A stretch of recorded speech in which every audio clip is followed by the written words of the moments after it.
बिस्मिल्लाहिर्रहमानिर्रहीम। अस्सलाम वालेकुम। आज हम जिस शायर के बारे में पढ़ेंगे उन शायर का नाम है हैदर अली आतिश। सबसे पहले हम इनका तारुफ़ करेंगे। ख्वाजा हैदर अली आतिश के जो वालिद थे, इनका नाम ये हैदर अली आतिश के यानी कि ख्वाजा अली बख्श के बेटे थे। दिल्ली हिंदुस्तान में पैदा हुए मगर लखनऊ चले गए। वहाँ मुस्तफ़ा के शागिर्द बन गए। बादशाहों के दरबार में नहीं गए, ना ही कोई कसीदा लिखा। बादशाह अज़राए मेहरबानी या कदरदानी इनको 80 रुपये माहाना देते थे। कलाम की खुसूसियात।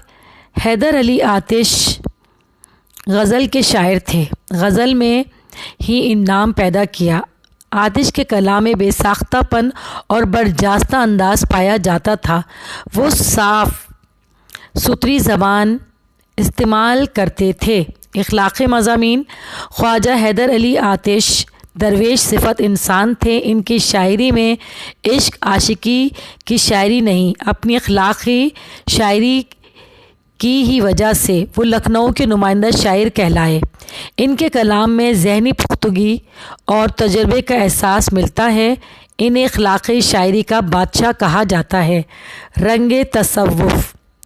उन्होंने गज़ल में भी सूफियाना मज़ामीन बांधे। आतिश ने शायरी में गज़ल के मैदान को सबसे ज़्यादा पसंद किया और आखिरी उम्र तक इससे वाबस्ता रहे।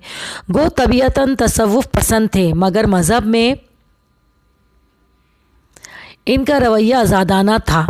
ज़िंदगी दरवेश और शायरी आज़ादाना अंदाज में गुज़री।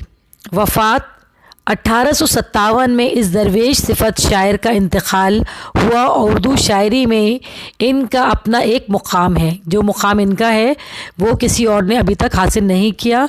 ये चीज़ें आप लोगों को कहीं भी नहीं मिलेंगी, इंशाअल्लाह सिर्फ मेरे पेज पर मिलेंगी। तो लिहाजा आप इसको ज़्यादा से ज़्यादा शेयर कीजिए, ज़्यादा से ज़्यादा सब्सक्राइब कीजिए और कोशिश करें हर बच्चे को मिल जाए। अभी एक नए पैटर्न के बारे में बात हो रही है। वो पैटर्न ये है कि ऑब्जेक्टिव होगा।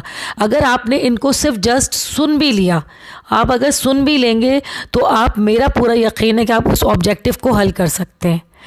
लिहाजा लॉकडाउन है, बच्चे पढ़ नहीं रहे, कोशिश करें पढ़ें और इसको ज़्यादा से ज़्यादा शेयर करें और अपने भी फ़ायदे का सोचें और दूसरों को भी फ़ायदा पहुँचाएं इससे। अच्छा जी, अल्लाह हाफ़िज़।